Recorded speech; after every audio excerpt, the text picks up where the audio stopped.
अस्सलामुअलैकुम वरहमतुल्लाह। Dear students, आज हम एक्सरसाइज 1.3 क्वेश्चन नंबर 1 का थर्ड पार्ट करेंगे। क्वेश्चन नंबर 1 में हमने commutative law of union and intersection दोनों को वेन डायग्राम के ज़रिए वेरीफाई करना है। मैथमेटिकली वेरीफाई नहीं करना, वेन डायग्राम के ज़रिए वेरीफाई करना है। क्वेश्चन नंबर 1 का ये जो थर्ड पार्ट है, इसमें आपको सी और डी दो सेट गिवन है। इन सेट्स को यूज़ करते हुए आपने commutative law of union and commutative law of intersection को वेरीफाई करना है। अब ये सेट सी और डी, ये सेट किस फॉर्म में लिखे हुए हैं? इसको कहते हैं सेट बिल्डर नोटेशन। पहले आप समझ लें, हम सेट को 3 तरीक़ों से लिख सकते हैं। नंबर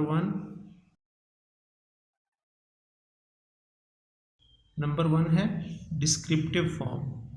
फॉर एग्जांपल मैं एक सेट लिखता हूँ, a set of first 10 natural numbers. ठीक है, ये मैंने एक सेट लिखा है ए। ये किस किस्म का सेट है? Set of first 10 natural numbers, यानी पहले 10 नेचुरल नंबर का सेट है जिसको हम ए से लिख रहे हैं। ठीक है, ये एक सेट मैंने लिखा है। ये किस फॉर्म में लिखा है? डिस्क्रिप्टिव फॉर्म में। अब मैं इसी सेट को टेबुलर फॉर्म से लिखता हूँ। सेकंड मेथड होता है सेट को लिखने का टेबुलर फॉर्म।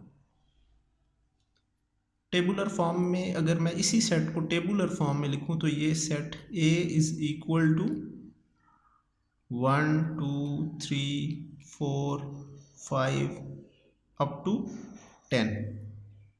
नेचुरल नंबर्स आपको पता है 1 से स्टार्ट होते हैं, तो हमारा सेट ए क्या है? Set of first 10 natural number, यानी आपने 1 से लेकर 10 तक नेचुरल नंबर्स को करली ब्रैकेट्स के अंदर लिख देना है। अभी तक जितने भी हमने क्वेश्चन किए हैं उनमें आपने देखा होगा मोस्टली सेट इसी तरह का होता था, यानी इस फॉर्म में लिखा होता था, यानी टेबुलर फॉर्म में लिखे होते थे सेट। ठीक है, और थर्ड मेथड होता है किसी सेट को लिखने का सेट बिल्डर नोटेशन।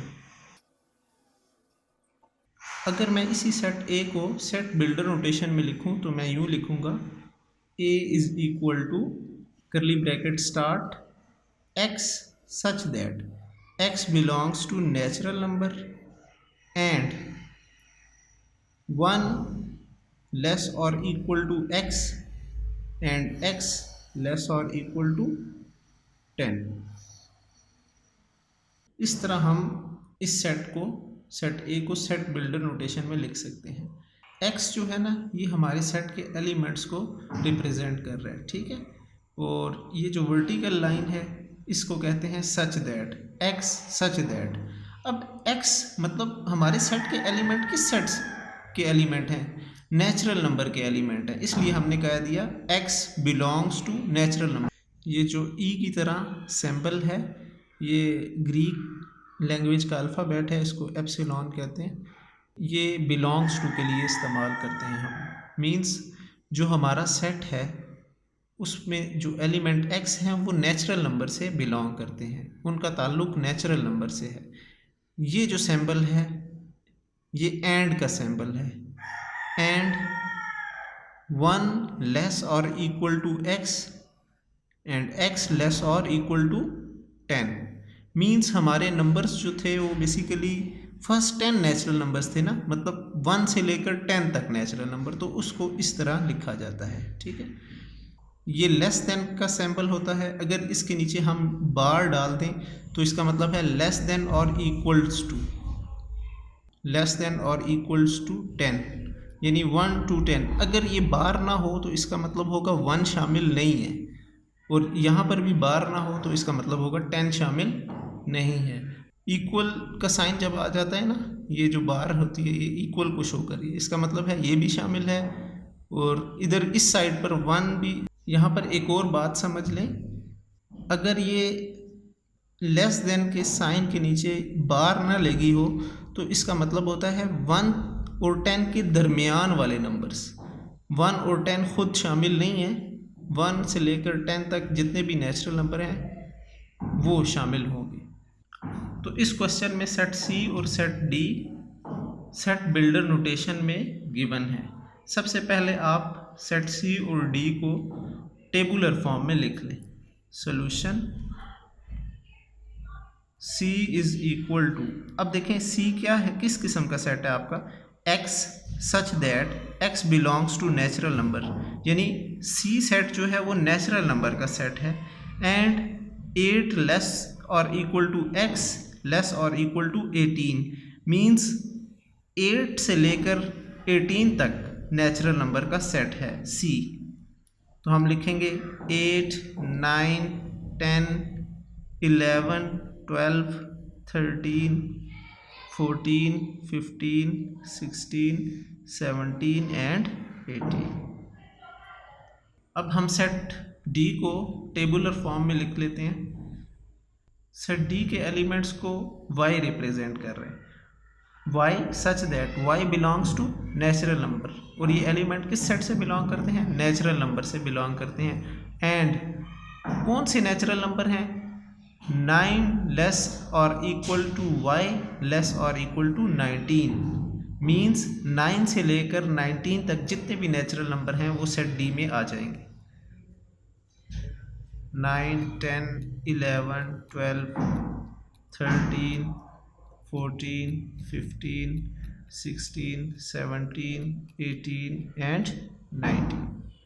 हमने सेट C और सेट D को टेबुलर फॉर्म में कन्वर्ट कर लिया है। अब हम सेट C और D को यूज़ करते हुए commutative law of union and intersection को वेन डायग्राम के थ्रू प्रूव करेंगे।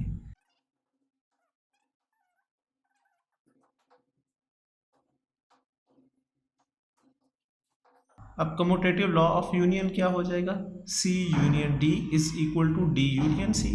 And commutative law of intersection क्या हो जाएगा, C intersection D is equal to D intersection C। क्योंकि गिवन सेट C और D हैं, हमें इन दोनों सेट्स को यूज़ करते हुए ही कम्यूटेटिव लॉ ऑफ यूनियन और इंटरसेक्शन लिखना होगा। अब हम पहले कम्यूटेटिव लॉ ऑफ यूनियन को वेन डायग्राम के थ्रू वेरीफाई कर लेते हैं। लेफ्ट हैंड साइड ले लेंगे हम कम्यूटेटिव लॉ ऑफ यूनियन की। लेफ्ट हैंड साइड क्या है, C यूनियन D। जैसा कि पिछली क्लास में मैंने आपको बताया था कि जब भी आपने वेन डायग्राम के ज़रिए सेट्स को ड्रॉ करना है तो सबसे पहले आपने देख लेना है सेट किस किस्म के हैं, यानी सेट C और D एक दूसरे के सबसेट हैं या डिसजॉइंट सेट हैं या ओवरलैप कर रहे हैं। इन तीनों बातों में से कौन सी बात है आपने पहले ये कंफर्म कर लेना है। अब हम यहाँ पे देख लेते हैं सेट C और D किस किस्म के हैं। अब आप देख सकते हैं सेट C के एलिमेंट्स और सेट D के एलिमेंट्स। सेट C और D एक दूसरे का सबसेट नहीं है, क्योंकि ना C के तमाम एलिमेंट्स D में हैं और ना ही D के तमाम एलिमेंट्स C में हैं, यानी ना C D का सबसेट है और ना ही D C का सबसेट है। ठीक है, सबसेट वाली बात तो नहीं है यहाँ पर। उसके बाद देख लेते हैं क्या ये दोनों सेट डिसजॉइंट सेट हैं। तो डिसजॉइंट का मतलब होता है इन दोनों सेट में कुछ भी कॉमन ना हो, तो ऐसी बात भी नहीं है। देखें 9 दोनों में कॉमन है, 10 भी कॉमन है, 9 से लेकर 18 तक दोनों के एलिमेंट सेम हैं, तो ये C और D डिसजॉइंट सेट भी नहीं है। तो तीसरी बात ही पीछे बच जाती है कि C और D ओवरलैप कर रहे हैं। ठीक है, यानी सेट C और D में कुछ एलिमेंट्स ऐसे हैं जो दोनों सेट्स में कॉमन हैं, तो ये ओवरलैप वाली कंडीशन है। तो जब सेट ओवरलैप कर रहे हों तो इसकी वेन डायग्राम कैसे बनाएंगे, चलें चलते हैं उसकी तरफ। सबसे पहले आप रेक्टेंगल बना लेंगे। अब सेट C को सर्कुलर शेप में हम ड्रॉ कर लेते हैं। क्योंकि सेट C और सेट D ओवरलैप कर रहे हैं मीन्स इन दोनों सेट्स में कुछ एलिमेंट्स कॉमन हैं, इसलिए आपने सेट D के लिए जो सर्कल बनाना है वो इस तरह का बनाना है कि सेट C और सेट D के सर्कल में कुछ हिस्सा कंबाइन हो, कॉमन हो। ठीक है, तो इसलिए मैं सेट D इस टाइप का बना रहा हूँ। जो एलिमेंट्स दोनों सेट्स में कॉमन है उनको आपने इस पार्ट में लिखना है। ये जो पार्ट दोनों सर्कल्स में कॉमन है उस पार्ट में लिखना है। अब देखें यहाँ पर दोनों सेट्स में कौन कौन से एलिमेंट्स कॉमन थे। 9, 10, 11, 12, 13, 14, 15, 16, 17 एंड 18। ये तमाम एलिमेंट्स दोनों सेट्स सी और डी में कॉमन है, इसलिए हमने इसको जो पार्ट कॉमन है दोनों सर्कल्स में वहाँ पर लिख दिया। अब जो एलिमेंट्स बाकी रह गए हैं उनको आपने सेट सी के एलिमेंट्स यहाँ पर आ जाएंगे, इस वाले हिस्से में आ जाएंगे, और सेट डी के बाकी एलिमेंट्स इस वाले हिस्से में आ जाएंगे। तो सेट सी में तो सिर्फ एक ही एलिमेंट बचता है 8।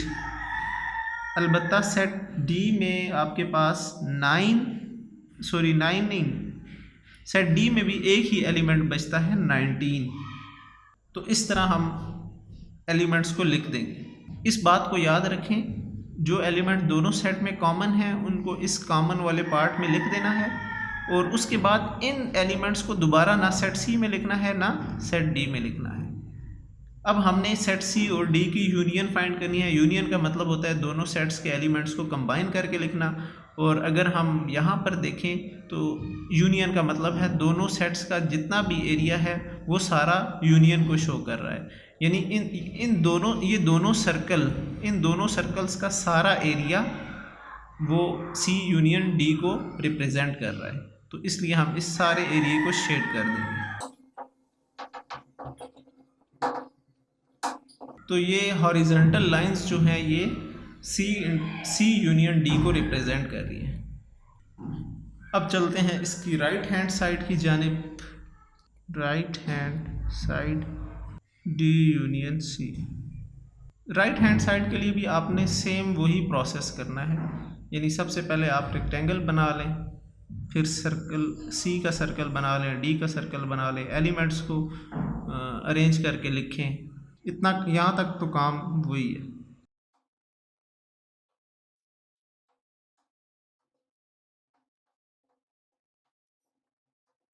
तो राइट हैंड साइड के लिए भी हमने रेक्टेंगल बना ली, सेट सी और सेट डी को ड्रॉ कर दिया, और जो एलिमेंट्स दोनों में कॉमन हैं उनको कॉमन पार्ट में लिख दिया, और जो एलिमेंट्स अनकॉमन हैं उनको दूसरे हिस्से में लिख दिया। ठीक है।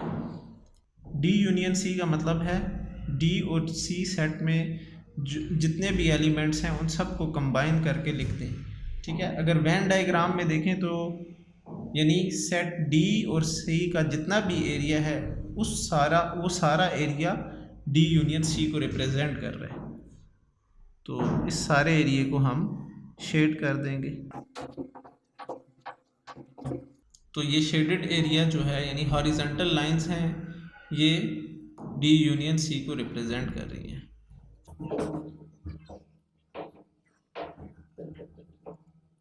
अब हम कम्यूटेटिव लॉ ऑफ इंटरसेक्शन को वेरीफाई करने लगे हैं।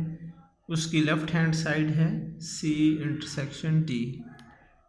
अब इसको वेन डायग्राम में शो करने के लिए आपने प्रीवियस जो हमने वर्क किया है वही करना है, बस आपने हॉरिजॉन्टल लाइंस नहीं लगानी।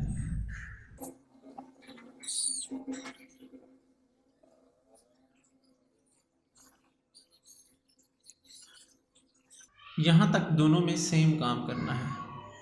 अब हमने सी इंटरसेक्शन डी को वेन डायग्राम के ज़रिए रिप्रेजेंट करना है। तो सी इंटरसेक्शन डी का मतलब क्या है, सेट सी और डी में जो एलिमेंट्स कॉमन हैं उनको लिखना है आपने।